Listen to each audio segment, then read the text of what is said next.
Hello, welcome to Sabersmith. Today we're going over the care and maintenance required for our blades. All our blades are made from heat-treated 1075 high-carbon steel, which means they need a little care to keep them in great condition. To maintain your blade, we recommend using a penetrating oil.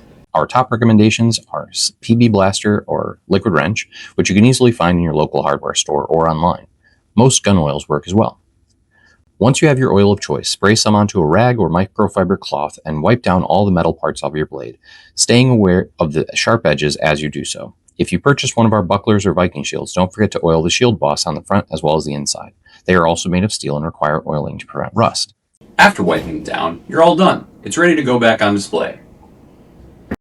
If you ever notice rust on parts of your blade, don't panic. High-carbon steel likes to react to the world. It's normal and it's fixable. Use either a Scotch-Brite pad or a rust eraser to gently remove the rust. Make sure to work with the grain of the steel. Keep in mind that neither requires much force to use, so don't strain yourself trying to remove the rust. It just takes time.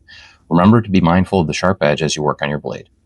We offer several colored finishes. If you want a functional sword and are planning to use your blade a lot, we recommend getting a satin finish like this sword. If it rusts, it can be cleaned and brought back to looking new easily. Our blue or gold blades, black oxide coating, or our acid etch finish are all made more for cosmetics. The color finish is only surface level, so if you use your blades a lot, they can get scratched fairly easily.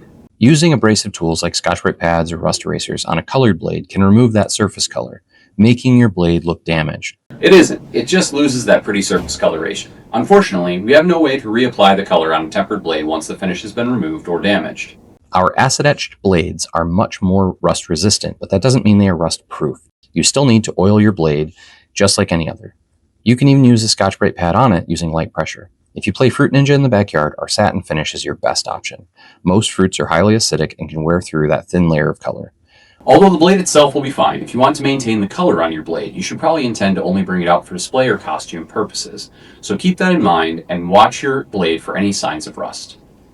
If your blade feels like it's getting dull and you want to sharpen it, there's a honing stone made for light sharpening work at home. Keep in mind that a kitchen knife is very different than our blades, so it's not the exact same technique as you would use to sharpen your knives. One option is a whetstone or honing stone that you use with water. You submerge the stone in water and let the bubbles finish coming up so that it is completely soaked in water, and then either hold the stone and go along your blade, or set the stone on a table, possibly even clamping it down, and then hold your blade and move it along. The angle of the sharpening depends on the type of sword or knife that you have, but the trick is just steady motions using the same angle and taking your time. There are many YouTube videos available online to show you how to do this well.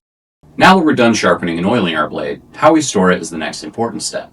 We offer wooden scabbards as our standard when purchasing our swords. These are okay to use for storage because they help draw any moisture away from the steel of the blade. We do not recommend storing your blades in leather sheaths, as they can trap moisture and speed up the rust process. The other option is to display your sword on a wall or tabletop. Depending on the humidity and temperature of the room, the oil on your blade may dry out faster or slower. Be sure to check your blade at least once a week when you first purchase it to see how often you will need to oil your blade.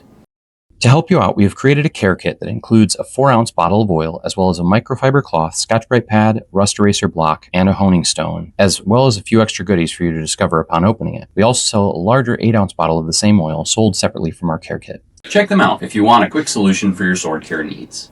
Overall, that's it. With just a little bit of care, your Sabersmith blade will last for generations. Enjoy your new sword, and we look forward to arming you again soon.